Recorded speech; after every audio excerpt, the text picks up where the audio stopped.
let him inside your head. Am I in your dream? Are you in mine?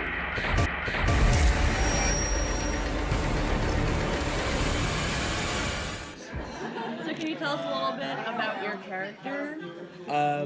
Yes, I can. My character is called Dr. Felix Babineau. He's a brain surgeon, neurosurgeon. He is tasked with the rather impossible of bringing Brady back almost from the dead after his skull is caved in. By lovely Justine, who was just here. So he manages to save Brady, even though he's in a coma. And then my character and my wife, played by Tessa Ferrer, who works for a pharmaceutical company, we start pushing the boundaries about almost using Brady as a bit of a guinea pig for other things. We'll see. My character actually did appear in the third book, but they took a little artistic liberty and license to turn him into me. He was 65 in the book, and I'm 62, so they took 3 years off his life. But yeah, no. So it's interesting. It's I'll be interested to see Mr. King's take on the whole thing. Does he have you met him?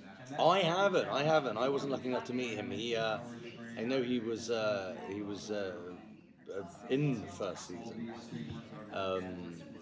He did a little cameo, but I didn't get to. But luckily, Jack, our wonderful showrunner and director of every episode but 2, is very close with him, and it's always nice because I know that he can be quite vocal about things or works that he's done that he didn't like, and I think from what I've heard from everybody and those who spoke to him, including Jack, he's a very big supporter of the show and loves it. So that's always nice. It's nice when you've got a Stephen King on your side when you're working from his. Well, I always say don't speak too soon because he's only experienced season 1.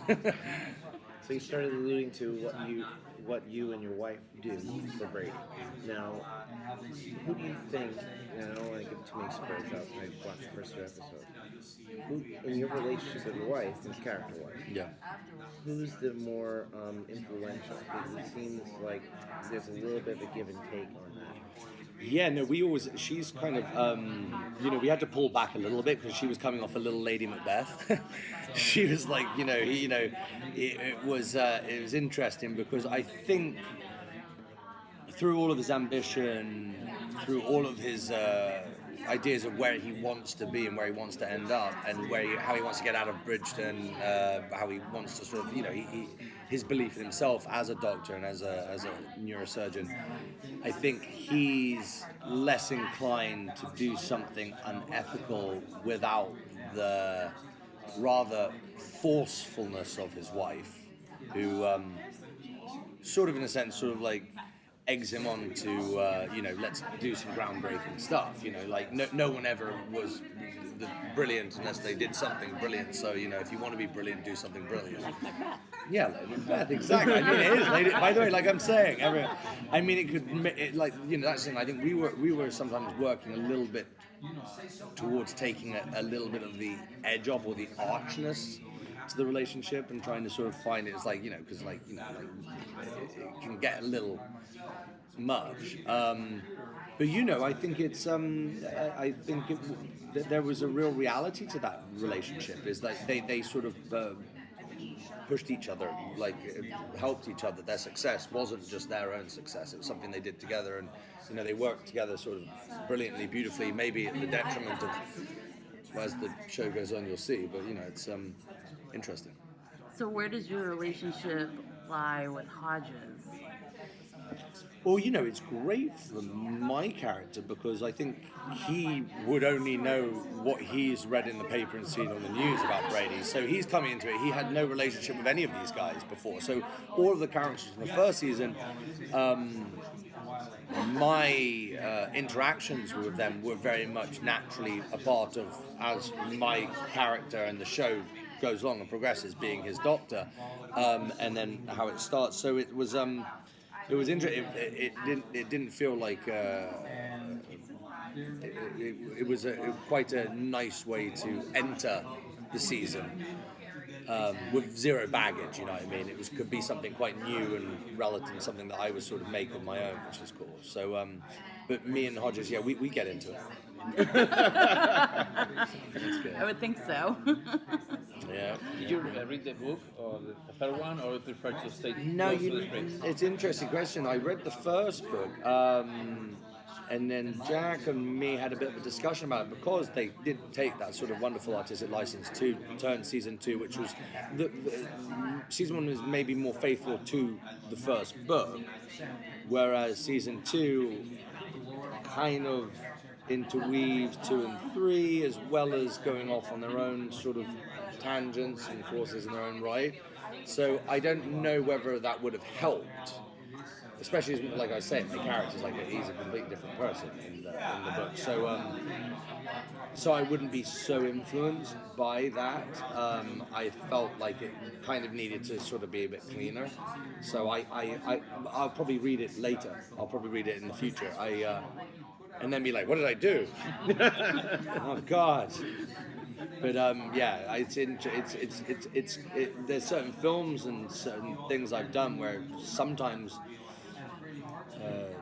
a director will say, please read the book, and sometimes they'll say, if you haven't, don't. I'd like it to sort of be its own thing. So, you, in a sense, you are, I said it's like starting a show, it's not like a movie, it's, you're sort of, I say it's like you're being taken on the dance floor blindfolded. You just got to really hope your partner knows the steps and is going to take good care of you, because you're kind of being guided very much by them, because they can only tell you so much about the story. They've only got so much written, and a lot of the time that what they initially had, mapped out for a season isn't necessarily how it's going to end up, as the season progresses and as they start filming it. So, things are being changed and things are moving. So, you kind of want a good partner, and Jack Bender's a good partner.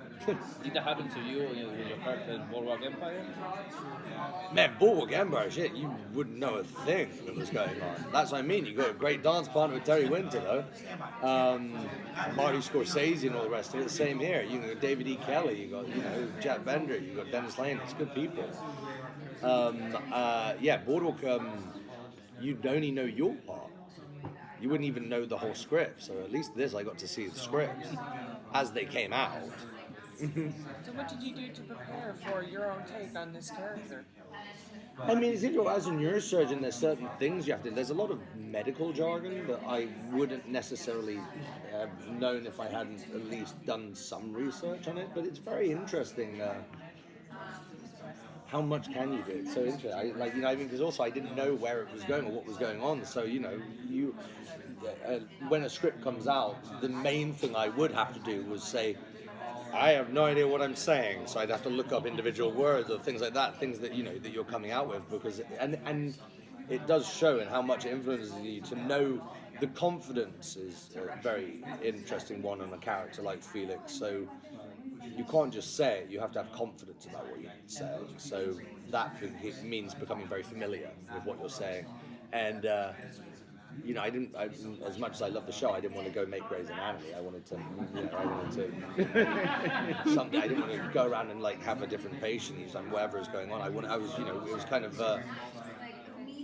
But by the way, I'm going to also add that what I was told by Jack on the phone to make me do the show was not what happened with my character at all.